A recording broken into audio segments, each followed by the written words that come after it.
Qasidah Burdah, kata para ulama, ini punya kedudukan dan kemuliaan yang luar biasa. Mana-mana rumah yang dibacakan Qasidah Burdah setiap hari, atau dibukakan bacaan burdah di dalam rumah tersebut setiap hari, akan dijaga daripada segala kesusahan dan kesulitan. Rumah tadi akan jadi senang, tenang, mudah urusan dan seumpamanya.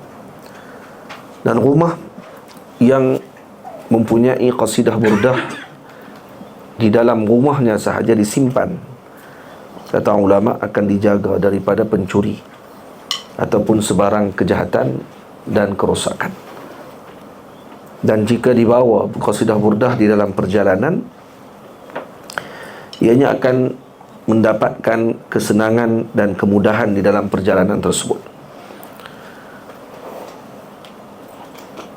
Dan rumah yang ada qasidah burdah di dalamnya, kata ulama, akan terjaga dan juga dibaca secara kerap qasidah burdah di tempat atau di rumah tersebut, maka akan dijaga daripada 7 perkara jahat, perkara buruk. Yang pertama, akan dijaga daripada jin yang jahat, iaitu ifrit. Akan dijaga daripada segala bentuk penyakit dan wabak. Akan dijaga daripada penyakit cacar ataupun campak. Akan dijaga daripada penyakit mata, dan akan dijaga daripada nasib yang buruk. Akan terjaga daripada kegilaan, dan akan terjaga daripada kematian yang tiba-tiba. Dan 7 perkara kejahatan tersebut akan dijaga ketika mana seorang tadi kerap membaca burdah Al-Imam Al-Busiri radhiyallahu ta'ala anhu.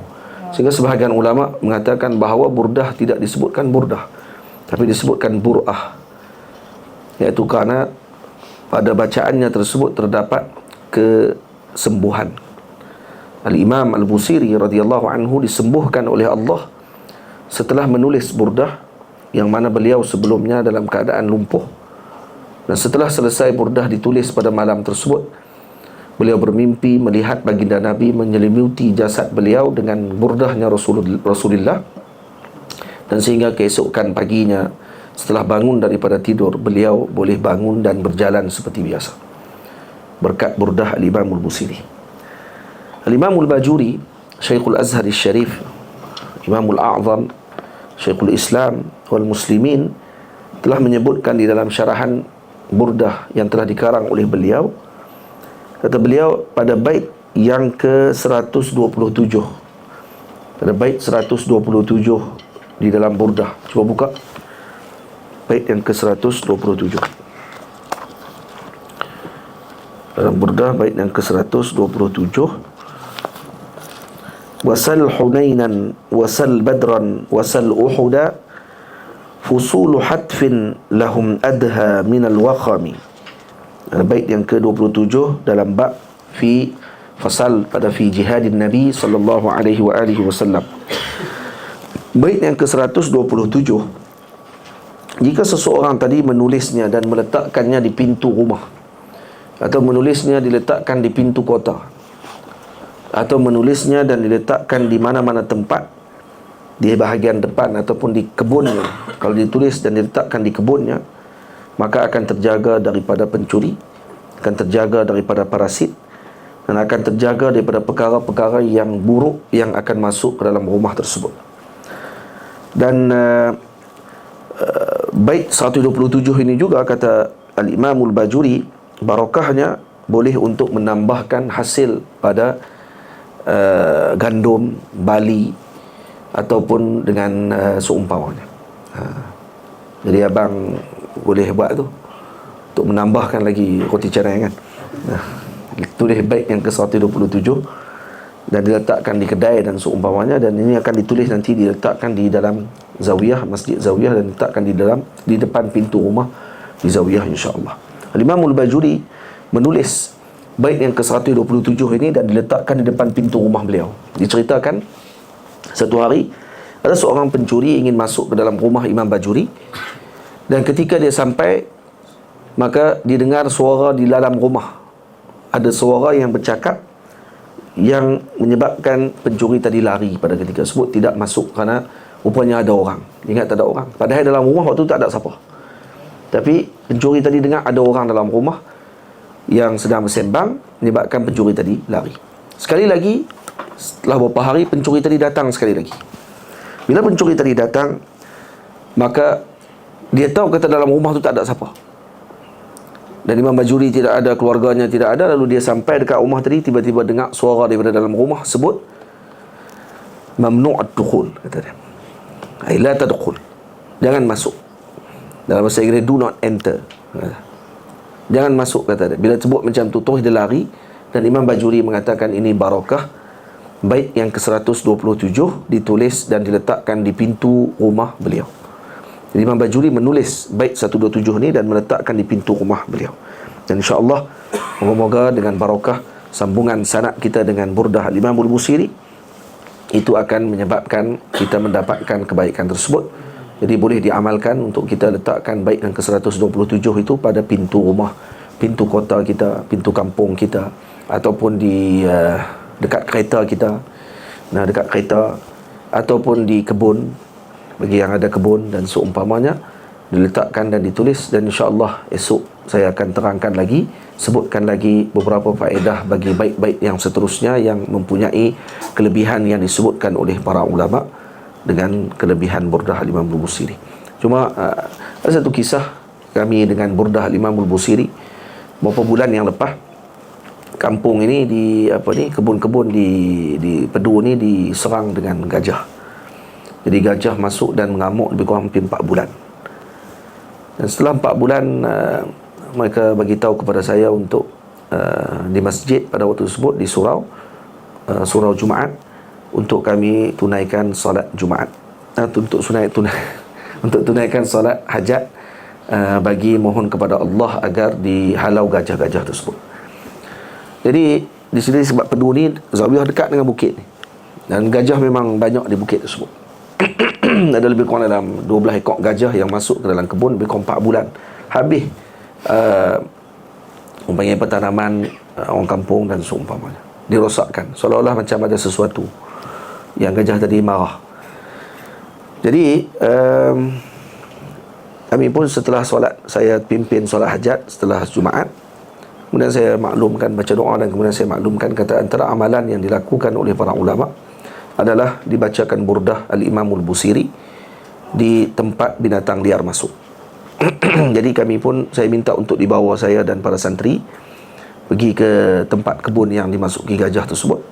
Lalu mereka bawa kami lah naik 4-wheel drive tu, Hilux, masuk sampai ke dalam kebun sana, berjalan daripada awal, naik Hilux tadilah, daripada awal kebun sampai hujung kebun, ditunjuk satu persatu kebun-kebun yang diserang oleh gajah. Memang kesian lah orang kampung dengan pokok-pokoknya yang hancur dan habis dirosakkan. Jadi kesan gajah tu turun semalam tu pun masih ada lagi. Dan cuma dia tak masuk ke kampung ni saja, dekat sangat dah, langkah sungai aja pun masuk ke Pedu ni, di dekat dengan zawiyah. Jadi sebelah zawiyah aja sebenarnya gajah tu masuk, dekat jalan tu saja. Jadi bila sampai saja di hujung kebun dekat dengan sungai Kepala Titi tu, jadi kita pun baca Burdah. Saya mula baca Burdah dalam kereta. Dia minta nak turun ke, saya tak ada, baca saja dalam kereta ramai-ramai sampai selesai Burdah, sehingga selesai keluar daripada kebun. Jadi baca di jalan saja, kereta tu sambil bergerak. Jadi kami baca Burdah bermula daripada Amin Tazakkuriji dengan Maulaya salli wa sallim daiman abada, dengan bacaan laju, dan tamat 10 fasal sampai ke hujung kebun. Sungguh tamat dia tepat sampai ke betul-betul keluar dengan jalan besar dekat dengan bukit sana. Alhamdulillah, malam tersebut orang kampung cerita gajah dah mula keluar pada waktu tersebut, pergi ke tepi jalan. Dan esoknya gajah dah masuk ke bukit balik. Alhamdulillah, ada orang kampung, seorang ni main jumpa dengan saya, ucap terima kasih kerana berkat bacaan Burdah tersebut, gajah tadi kembali semula masuk ke dalam bukit tadi. Tapi ada ceritalah kenapa gajah tu masuk datang ke kampung ni, ada ceritanya, tapi tak mau cerita di sinilah. Cuma ala kulli hal, berkat Burdah Imam Al-Busiri, kerana dalam Burdah Imam Al-Busiri juga ada disebut tentang gajah. Cerita berkenaan dengan Abrahah yang masuk ke ke dalam bumi Makkah Al-Mukarramah Tak mana baik yang bawah tu, tak ingat lah. Ya itu kan. Berapa baik dia yang mana? Abrahatin. Ada perkataan Abrahatin? Ingat tak Muhammad?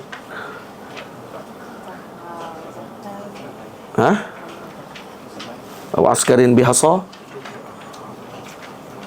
Ingat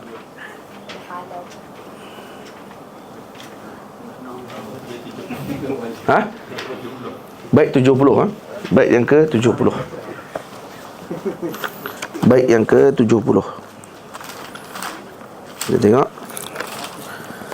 Baik ke 70 disebut mana? Ka'annahum haraban abtalu abrahatin. Aduh. Aw askarun bil hasa min rahataihi rumi. Aduh. Jadi itu apa ni, cerita berkenaan dengan tentera Abraha yang keluar daripada bumi Makkah Al-Mukarramah. Jadi alhamdulillah burdah Imam Al-Busiri ini sangat mujarrab, dibaca untuk perkara-perkara tersebut, dan moga-moga kita semua diselamatkan berkat burdah Imam Al-Busiri daripada segala malapetaka, perkara yang tidak baik, perkara yang buruk, dan dimasukkan kebaikan dan kesejahteraan kepada seluruh masyarakat, dan khususnya di negara kita Malaysia dan negara-negara Islam yang lain, diberikan oleh Allah dengan keafiatan, penjagaan. Dan moga-moga para sahabat-sahabat kita yang berada di di mana yang kena gempa baru ni, di Morocco, tak tahu dia apa ni. Dia kata apa di mana ya? Yang ada di Morocco dan seumpamanya yang kena dengan gempa tadi, diberi kesabaran oleh Allah Ta'ala dengan kematian dan ditinggalkan ahli keluarga. Moga diberikan kesabaran dan kebaikan. Sebelum saya terlupa, guru saya yang mulia Al-Imam Al-Allamah Al-Syeikh Ayub Ahdal rahimahullahu ta'ala telah wafat baru ini di Makkah Al-Mukarramah, yang mana beliau merupakan guru yang telah saya ambil dengan beliau matan Minhaj At-Talibin, dibaca daripada awal sehingga selesai ketika musafir saya dengan Maulana Syekh Ahmad Mamduh. Dan beliaulah yang telah mewasiatkan kepada Syekh Ahmad Mamduh untuk menjaga saya dengan baik. Dan Syekh Ahmad Mamduh kata kerana Syekh Ayub Ahdal ni orang yang ahli firasah. Lalu dia tengah duduk bancuh teh waktu tu, dia tengok, dia kata, saya wasiatkan kamu dengan dia ni untuk dijaga dengan baik. Sebut macam tu. Dan waktu saya bawa beliau bawa anak saya Muhammad Abu Nur temu dengan beliau, dia ni orang yang susah untuk diambil gambar. Dia terpayah untuk ambil gambar, tapi gambar dia yang ujung-ujung hidup ni ada gambar beliau. Jadi dia minta untuk ambil gambar dengan Muhammad. Dia kata bagi Muhammad duduk atas dia. Lepas tu dia buat kat saya, dia kata ambil gambar. Saya kata Syekh, bukan Syekh tak bagi ambil gambar kan? Kemudian Maulana Syekh Ayub Ahdal kata, dah ambil gambar dengan dia ni boleh. Kata dia, sebab nanti kalau apa-apa, tunjuk balik gambar ni kepada beliau. Tunjuk balik gambar aku ni kepada dia. Moga-moga dia akan sedar kembali untuk mengikuti orang panggil jalan yang sepatutnya. Sama. Dah bukan dia kata Muhammad lari pada jalan tu dah. Cuma nak suruh sentiasa ingat bahawa dia pernah duduk di ribaan Maulana Syekh Ayub Ahdal, salah seorang wali Allah Subhanahu wa taala. Moga Allah Taala rahmati Syekh Ayub Ahdal, dan beliau habib dan cucu Nabi kita Muhammad sallallahu alaihi wasallam, tenaga pengajar di Madrasah Saulatiyah, dan orang yang alim, muhaddis, faqih, ada mengarang kitab yang dia sebut kepada saya untuk dia minta untuk saya terjemahkan kitab beliau, yang kitab tersebut seakan seperti Safinatun Najah, dan kata beliau bal ahsan minhu, kata beliau maka lebih baik daripada tu lagi. Itu orang panggil yang beliau sebut. Dan karamah beliau tak benarkan orang untuk ambil gambar. Satu hari ketika di Lombok sedang baca Sahih Bukhari ataupun Sunan Ibnu Majah kalau tak salah saya, kemudian ada seorang yang curi-curi ambil gambar juga, dia ambil video, kerana orang di luar daripada masjid yang hadir ribu orang. Jadi bila nak mai hadir majlis tersebut, ada yang duduk di luar tak dapat tengok Syekh. Jadi dia minta ada seorang untuk ambil gambar curi-curi, untuk dipasang di luar tanpa minta izin dengan Syekh. Sebaik saja dibuka video untuk ambil gambar tadi, terjatuh kawan tadi daripada tempat tinggi dan patah tangannya. Kemudian Syekh baru izinkan. Syekh kata, kenapa tak minta izin dulu? Saya kata, kerana jadi macam tu, kena minta izin dulu lain kali. Lepas bagi izin, barulah boleh ambil gambar. Selepas tu saya kata, ni video ni untuk tu saja, tempat tu saja. Lain daripada tu tak boleh. Itu Maulana Syekh Ayub Ahdan rahimahullahu ta'ala. Moga Allah berkati beliau, rahmati beliau, dan tempatkan beliau bersama dengan para awliya dan salihin. Berkat junjungan besar Nabi kita Muhammad sallallahu alaihi wasallam, datuk beliau, dan beliau dimakamkan di perkuburan Ma'la pada beberapa hari yang lalu. Kita sedekahkan Al-Fatihah. Moga Allah Ta'ala memberkati beliau dan memberkati kita semua. Al-Fatihah. A'udzubillahi minasyaitanirrajim. Bismillahirrahmanirrahim. Alhamdulillahirabbil alamin. Ar-Rahmanir-Rahim. Maliki yaumiddin. Iyyaka na'budu wa iyyaka nasta'in. Ihdinas siratal mustaqim, siratal ladzina an'amta 'alaihim ghairil maghdubi 'alaihim waladdallin. Amin. Assalamualaikum warahmatullahi wabarakatuh.